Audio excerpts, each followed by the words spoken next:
Thank you for tuning to my channel. This is Kang, and today we are going to be discussing the minerals deal that we has been going on with the United States and Congo. The U.S. is working in a 2025 deal with the DRC, which has over 70% of the world's cobalt for batteries for electric cars. It aims to get these minerals for U.S. tech and cut dependence on China, which runs 80% of DRC's mines. Even though China dominates DRC mining, the Congolese government sees the U.S. as a way to diversify partners, get better terms, improve governance, advance local value creation, and reassert control over its resources. Now, let's listen to an interview with the president of Congo. And first of all, he's going to give a brief history of Congo and how the M23 rebel group came about. And then he is going to interview the president of Congo. And let's dive in and listen. Report. In just a few moments, we will speak with the president of the Democratic Republic of Congo. But first, let's take a look at the history of the conflict in his country. This region has been ravaged by war over religion, ethnicity, and minerals since the 1990s. More than 6 million people have died. Now, the first conflict began amid the 1994 Rwandan genocide. It's when the Hutu extremists in Rwanda killed an estimated 1 million Tutsis and moderate Hutus, other groups. At the same time, around 2 million Hutu refugees crossed into the Democratic Republic of Congo, settling in the eastern region. This is in the red part here. A small portion were extremists who began organizing militias, prompting the Tutsis to do the same.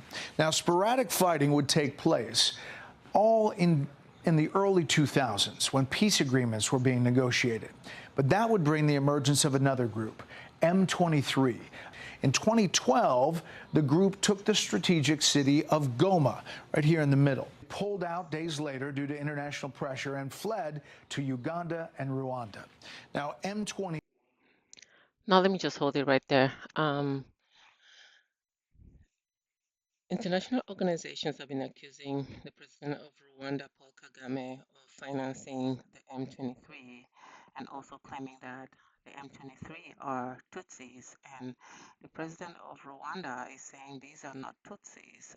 He says some of the Congolese people, some of those Tutsis that are in the Congo come from Uganda, and some of them are refugees in Rwanda. Let's take a look at what he has to say about these accusations. People originating from this community, 100,000 countries. We have 100,000 people originating from this community, 100,000 who have been living here in Rwanda in refugee camps for the last 2 decades. Why? Because they are being uprooted from their ancestral homes, persecuted, and sent across. In fact, there are more in Uganda. There are 300, there's 100,000 here, there are hundreds of thousands there in Uganda, more numbers. So M23 is born out of that situation. That's why I asked the question. I said, well, why wouldn't anybody else, why are we being accused as Rwanda of supporting M23? And I'm saying even those who accuse us, actually I should accuse them of not supporting M23. I think at this point we understand where the president Kagame is coming from. He is saying that instead of you guys accusing Rwanda of financing M23, you should understand their grievance. Like, what are they fighting for? Why are they fighting in the Congos? Try to understand where that grievance is coming from instead of dragging other people and accusing them of things they're not doing. I'm not sure. You tell me in the comment section. By Felix Tshisekedi. President of the Democratic Republic of the Congo. Mr. President, thank you for being here. I want to start with this. The Trump administration is interested in securing exclusive mineral deals with countries rich in rare earth minerals. We saw that obviously recently with Ukraine. Can you talk about the discussions for a deal with your country? Très bien, merci. Bonsoir à vous. Thank you very much. Good evening to you. We are looking for partnerships, and we have established partnerships with many other countries, and we think the United States of America, given its role and influence around the world, is an important partner to have. And we are very happy to see that with the Trump administration, things are moving a lot faster on both sides. Untapped deposits are worth an estimated $24 trillion. What would you need to happen to move forward with that relationship? We want to extract these minerals, but also process them, as this would create a lot of jobs. And we want a partnership that will provide lasting peace and stability for our countries, which we need. It's a dangerous place, the Congo. How would a U.S. company guarantee safety on the ground? We can build our defense and security capabilities. And I think that the U.S. is able to use either pressure or sanctions to make sure that armed groups who are in the DRC can be kept at bay. Mr. President, the United States has been concerned about China's influence in Africa, particularly in the DRC. How would you manage this relationship with Beijing while maintaining ties with the U.S. that you obviously want to expand?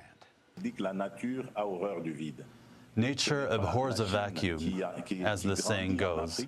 It's not that China is waxing in Africa. It's more that America is waning in Africa, and we would be very happy to have our American friends here who used to be more present than China in the 70s and 80s. How do you think? Let's look at this Al Jazeera report on the inhumane ways in which these minerals are extracted. I hope that once the DRC comes into a deal with the United States, they will look into this, because you have children working in these mines, losing their lives over the years. The working conditions are just unbelievable to look at, So I hope that, and I used to wonder, with all this technology, how come we haven't come up with an automated way of extracting these minerals? Now, I understand that location matters and that these automation will be more expensive, than the human resources. But I believe that if they really want to, this is something that can be done. It can be automated, or they just find a different way of mining these minerals without that much loss of lives or this kind of working conditions. So now let's take a look at a report from Al Jazeera.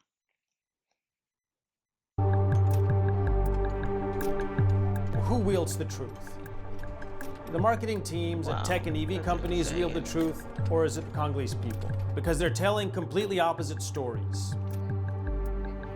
The people on the ground in the Congo are telling a story of pillage, suffering, penny wages, and death to feed cobalt up the chain. The companies at the top of the chain are talking about human rights, zero-tolerance policies on child labor, sustainable mining practices. Please. Do you hear that language? They use all this fancy language. It's all so good on paper. It sounds amazing, but that's not what they're doing.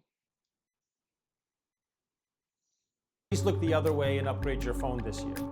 So we have to all think, who do we want to believe?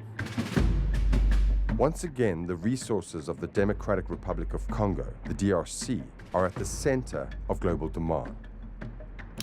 First, the world came for its rubber, then its gold, copper, and now cobalt, the mineral used in the batteries that power our modern-day rechargeable lifestyles.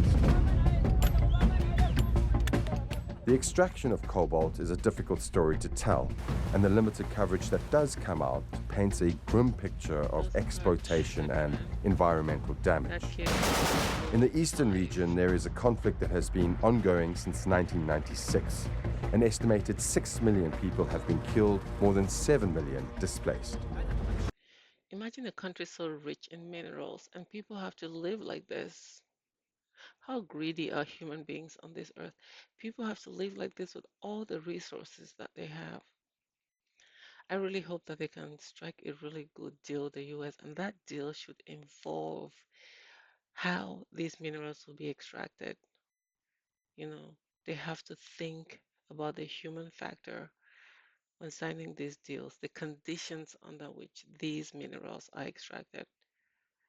That's important. They have to think about that. Then it has to be in the deal because we've seen what's happening. Children, they're using young kids below 8 to work in these mines. And how many of them do you think have died in those mines? Yeah, so it's in that interview, and we will be following up on this deal. I particularly am interested because my husband goes to the Congo all the time as he's into oil and gas, and he is really interested in to see what will come out of this deal because the Chinese are present in the Congos, and we don't see a lot of progress happening in that region. So let's see what the American deal will bring to the Congo, because this is very important. So, ladies and gentlemen, I tried to dig into President Felix Tshisekedi's background, see what his background, if it's economics or engineering or any of those. But I don't see, I see something in the lines of marketing in Belgium and communication. That's about it. But it doesn't really matter. He probably has people in his cabinet that are giving him some good advice. I'm not sure.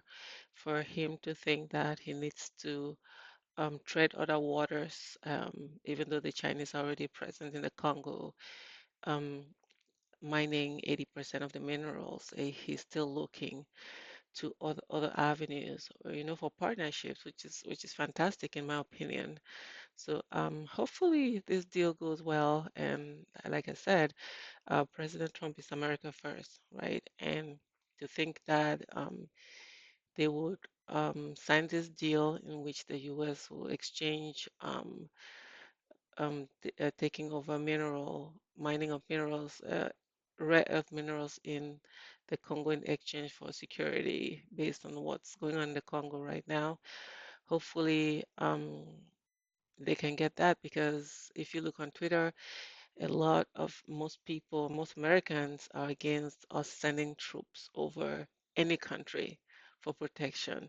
But hey, you have to look at the situation, the circumstances, and see and come to some kind of agreement. There's got to be some kind of balance, right?